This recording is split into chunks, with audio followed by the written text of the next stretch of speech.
राधे राधे। हरे कृष्ण।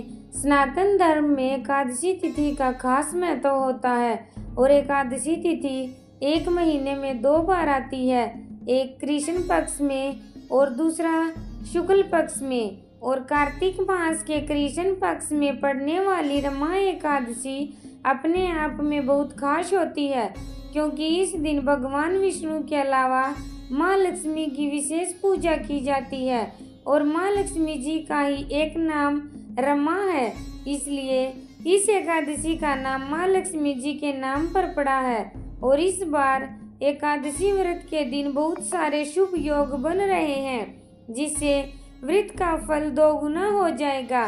दरअसल इस बार रमा एकादशी के दिन ही गोवत्स द्वादशी का व्रत भी रखा जाएगा और इस दिन गौ माता और बछड़े का पूजन किया जाता है और इस दिन गाय के दूध या दूध से बनी हुई किसी भी चीज का प्रयोग वर्जित माना जाता है। कार्तिक मास भगवान श्री कृष्ण का ही मास होता है और इस महीने में की गई तुलसी पूजा से भगवान सबसे जल्दी प्रसन्न होते हैं।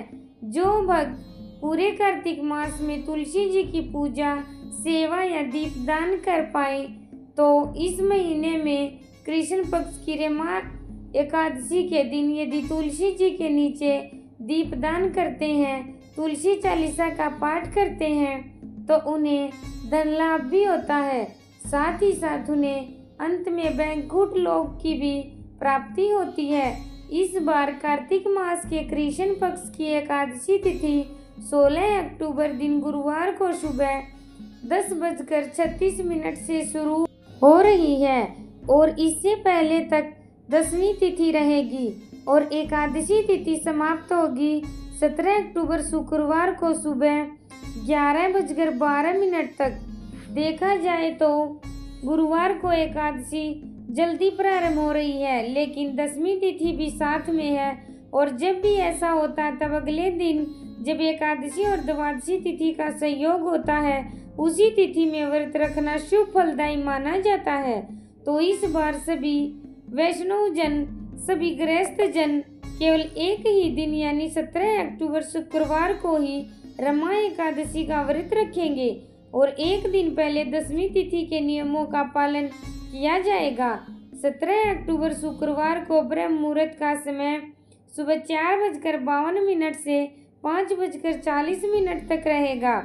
सूर्योदय होगा सुबह 6:28 पर और सूर्यास्त होगा शाम 5:55 पर। इस दिन शुक्ल और ब्रह्मा योग भी बन रहे हैं। एकादशी की प्रातःकाल पूजा मुहूर्त रहेगा सुबह 5:08 से सुबह 6:23 तक। सायंकाल पूजा मुहूर्त रहेगा शाम 5:49 से 7:05 तक। इसके अलावा राहु काल जो कि अशुभ मुहूर्त माना जाता है सुबह 10:30 से दोपहर 12 बजे तक रहेगा।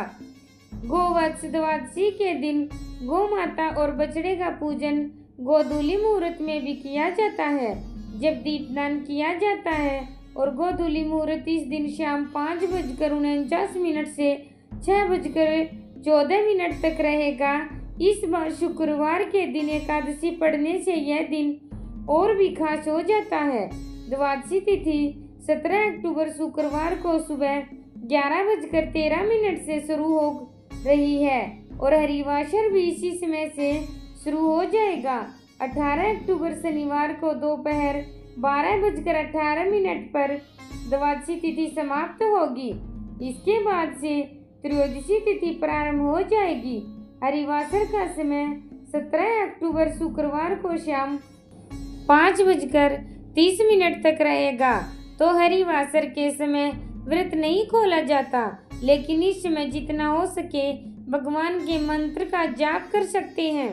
श्री तुलसी चालीसा का पाठ या भगवत गीता का पाठ, श्री विष्णु सहस्त्रनाम का पाठ कर सकते हैं। इस दौरान की गई पूजा पाठ मंत्र जाप भगवान विष्णु अवश्य स्वीकार करते हैं।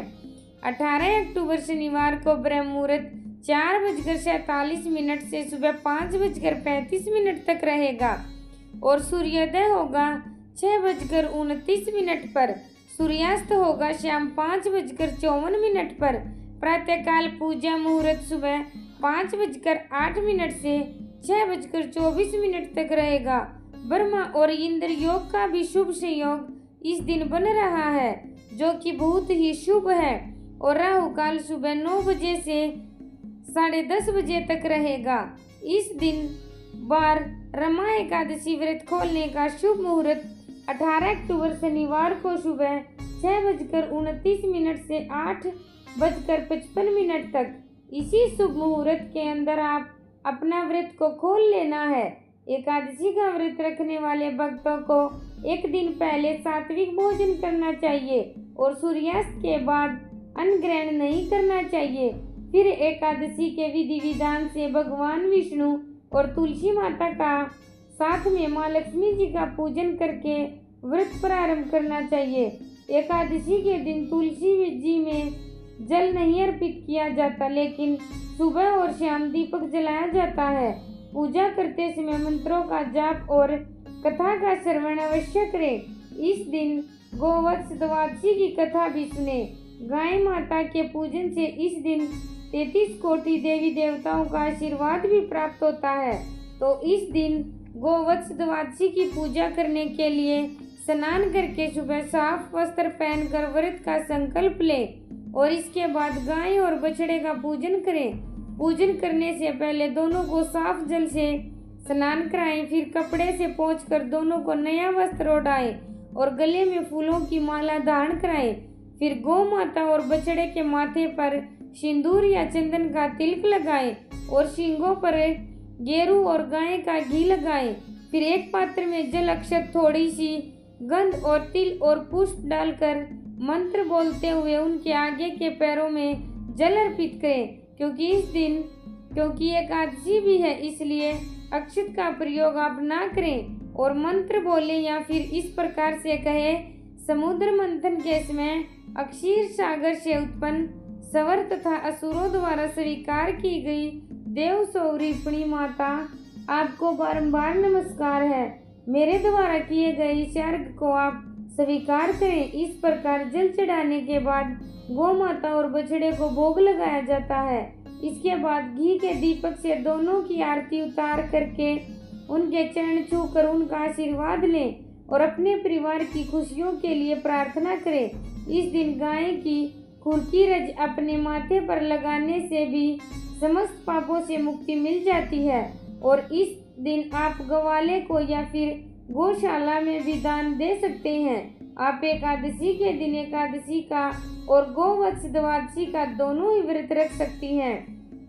शाम के समय यदि चाहें तो फलाहार ग्रहण कर सकते हैं। दूध का सेवन नहीं करना है और अगले दिन आप पहले भगवान विष्णु का फिर माँ तुलसी का पूजन करके अपना व्रत खोल सकती हैं।